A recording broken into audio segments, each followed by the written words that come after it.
السلام عليكم ورحمة الله وبركاته. أهلا وسهلا بحضراتكم وكل سنة وحضراتكم بخير بمناسبة شهر رمضان الكريم. رمضان كريم عليكم وعلى كل أحبابكم وكل أصحابكم وكل أصدقائكم وكل عائلاتكم يا رب العالمين.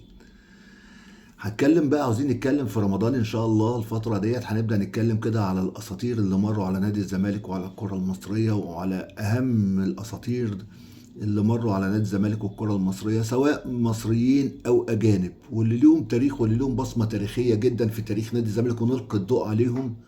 وبالأخص إذا كانوا جم في وقت وفي جيل إحنا ما حضرناهوش، والجيل الجديد كمان ما حضروش. هبدأ النهاردة أنا اتكلمت طبعا عن جيل الستينات قبل كده، وعن صانع الشعبية، وعن الكابتن حمادة إمام، أحد أهم نجوم الجيل الستينات وأحد أهم صناع الشعبية في تاريخ نادي الزمالك. لازم النهارده كمان نتكلم على الكابتن علي محسن المريسي، اللي هو اليمني الجنسية، اللي هو أحد أهم صناع الشعبية مع الكابتن حمادة إمام ومع جيل الستينات. ونحكي عن الكابتن علي محسن وعن تاريخه مع نادي الزمالك، وعن إزاي انضم مع نادي الزمالك، وعن أهم إنجازاته مع نادي الزمالك. كابتن علي محسن المريسي المولود في 16 سبتمبر 1940 في عدن في اليمن. بدأ لعب كرة القدم في نادي الغزال في عدن، والذي تغير اسمه لاحقا لنادي الشعب ثم الميناء. انتقل للقاهرة سنة 1950 للدراسة، وسكن في حي الدقي في القاهرة. في لعب الكورة مع أصدقائه مع قرنائه في الشارع، طبعا كانت الكورة ساعتها بتتلعب في الشارع.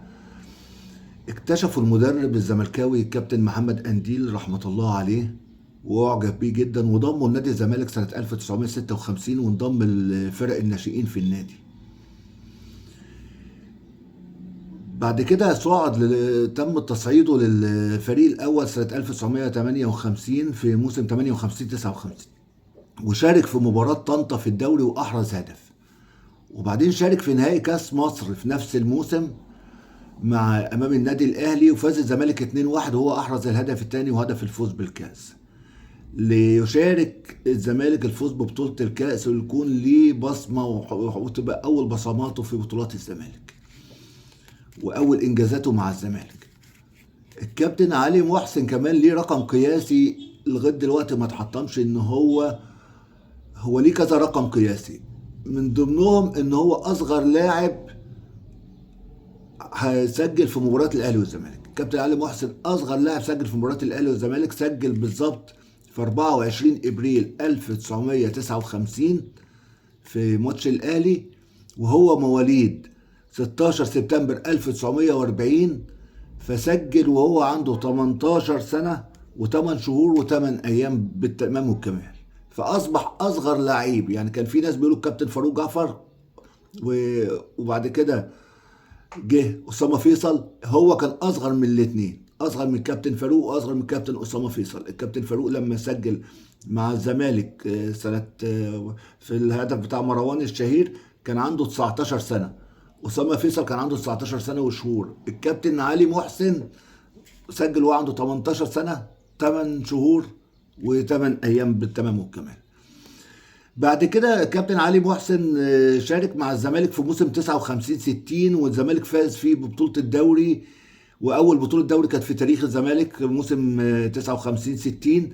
وبعدين فاز بالكاس، فاصبح الزمالك دلوقتي اول موسم كمان يفوز بيه الزمالك بالثنائية الدوري والكاس موسم 59 60.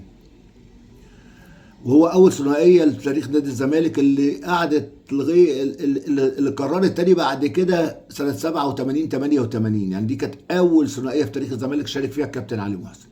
كابتن علي محسن حصل في موسم 60 61 على لقب هداف الدوري المصري، يصبح اول هداف للدوري زملكاوي، يعني اول لاعب من الزمالك يحرز هداف الدوري.